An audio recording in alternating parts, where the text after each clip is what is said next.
Assalamualaikum warahmatullahi wabarakatuh. Hai teman-teman, perkenalkan kami dari kelompok 5 dalam mata kuliah Farmasi Fisika 2. Saya Milba Nur Mazida dengan NIM O1A121263 sebagai moderator dan juga pemateri pada video kali ini. Adapun materi yang akan kami bahas pada video kali ini yang pertama ada kelembaban udara, yang kedua kelembaban absolut dan relatif, yang ketiga ada menghitung RH atau kelembaban relatif, dan yang terakhir atau yang keempat adalah sifat higroskopik yang berhubungan dengan tempat penyimpanan obat.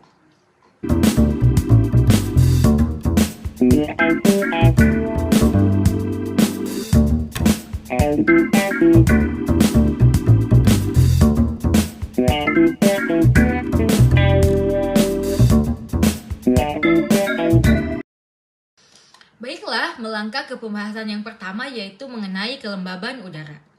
Jadi apa sih yang dimaksud dengan kelembaban udara? Kelembaban udara adalah tingkat kebasahan udara karena dalam udara terkandung uap air.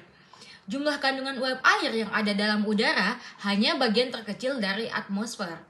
Uap air tersebut merupakan zat air atau H2O dalam fase gas, di mana dapat terbentuk dari proses evaporasi air di permukaan dalam siklus hidrologi. Nah, selanjutnya itu adalah alat ukur kelembaban udara. Antara lain yang pertama itu hygrometer rambut, yang kedua psikometer sling, yang ketiga hygrometer mason, dan keempat hygrometer listrik.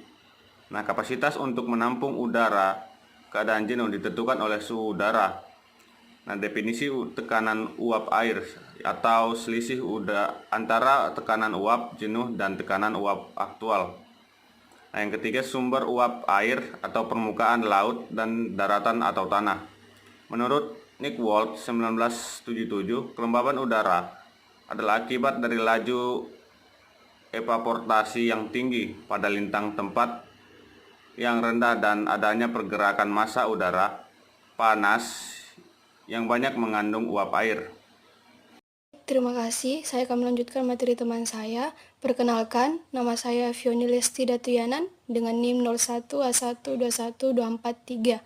Langsung saja, kelembapan udara dapat diklasifikasikan menjadi beberapa jenis, yaitu sebagai berikut. Pertama, kelembapan mutlak atau absolut. Yang kedua, kelembapan relatif atau nisbi. Dan yang terakhir yaitu kelembapan spesifik. Lanjut, pentingnya uap air di atmosfer karena beberapa hal. Yang pertama, jumlah gas uap air yang terdapat dalam suatu massa udara adalah menunjukkan kapasitas potensial atmosfer untuk menghasilkan hujan.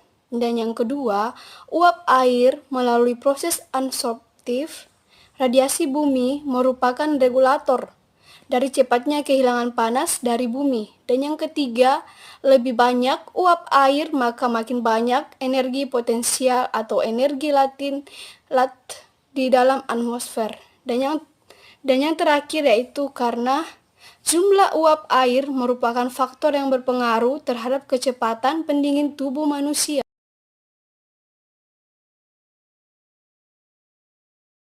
Baiklah, saya akan menjelaskan materi selanjutnya. Perkenalkan, nama saya Aureka Sagita dengan NIM 1A121248. Kelembapan mutlak atau absolut adalah perbandingan kandungan uap air dalam setiap volume udara yang dinyatakan dalam satuan gram per meter kubik. Jadi, kelembapan mutlak yaitu jumlah uap air dalam satuan gram pada 1 meter kubik udara adalah X sama dengan mf per F dengan satuan gram per sentimeter kubik. Baiklah, selanjutnya saya persilakan kepada teman saya. Adapun materi selanjutnya yaitu kelembapan relatif atau nisbi, di mana kelembapan udara relatif atau nisbi adalah perbandingan antara jumlah uap air aktual di udara dengan jumlah uap air yang dapat dikandung udara pada suhu tertentu yang sama. Kelembapan relatif atau nisbi secara langsung dipengaruhi oleh perubahan suhu udara yang terjadi.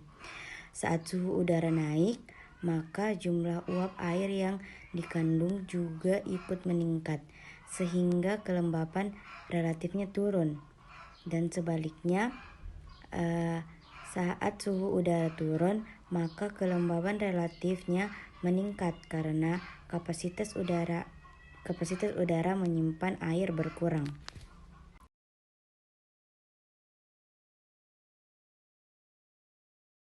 Terima kasih, perkenalkan nama saya Nayanti dengan NIM O1A1212553. Selanjutnya saya akan melanjutkan materi berikutnya, yaitu menghitung RH ruang berkaitan dengan penyimpanan obat.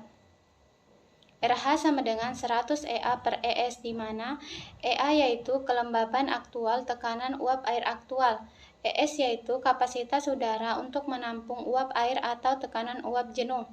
Kenaikan tekanan barometer akan menyebabkan kelembaban spesifik menjadi turun. Hal ini dinyatakan dengan formula W sama dengan 0,622 dikali PW per P dikurang PW, di mana W yaitu rasio kelembaban dalam kilogram per kilogram, PW yaitu tekanan parsial uap air pada suhu titik embun, P yaitu tekanan barometer. Baik, saya Muhammad Rifki Wahyu Al-Fatih dengan NIM O1A1211268. Saya akan melanjutkan materi menurut CVOB atau cara pembuatan obat yang baik. Produk farmasi yaitu obat harus disimpan pada suhu dan kelembapan tertentu untuk mengurangi dan mencegah risiko degradasi obat yang akan merusak kualitas dan keamanan obat. Proses produksi dalam ruangan bersih dan suhu pada penyimpanan produk juga harus terjaga. Suhu dan kelembapan ruangan penyimpanan obat dengan standar suhu tidak melebihi dari 25 derajat Celcius dan untuk kelembapannya tidak melebihi dari 60%. Selanjutnya di sini saya akan melanjutkan presentasi dari teman saya. Langsung saja bahwa tingkat kelembapan udara yang normal yaitu dalam kisaran 45% sampai 64% RH. Bila suatu ruangan memiliki tingkat kelembapan udara di atas 65% RH, maka virus, jamur, lumut, bakteri, dan sejenisnya akan bertumbuh secara pesat. Lain halnya bila kelembapan udara di bawah 45% RH, maka hal ini akan mengakibatkan kulit, tenggorokan, mata menjadi kering dan gatal, dan beberapa lain yang dapat membuat tubuh manusia lebih rentan terhadap penyakit. Sekian.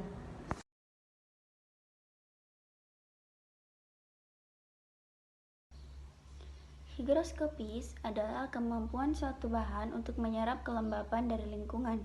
Higroskopisitas padatan farmasi sering dievaluasi karena fakta bahwa kelembapan yang diambil dapat mempengaruhi stabilitas fisik dan kimiawi produk farmasi.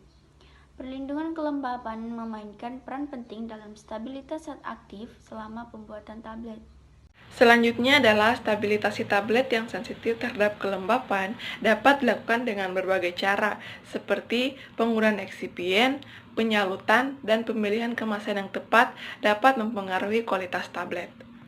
Salah satu faktor yang mendukung penyimpanan mutu obat adalah bagaimana penyimpanan obat yang tepat dan sesuai dengan standar yang telah ditetapkan.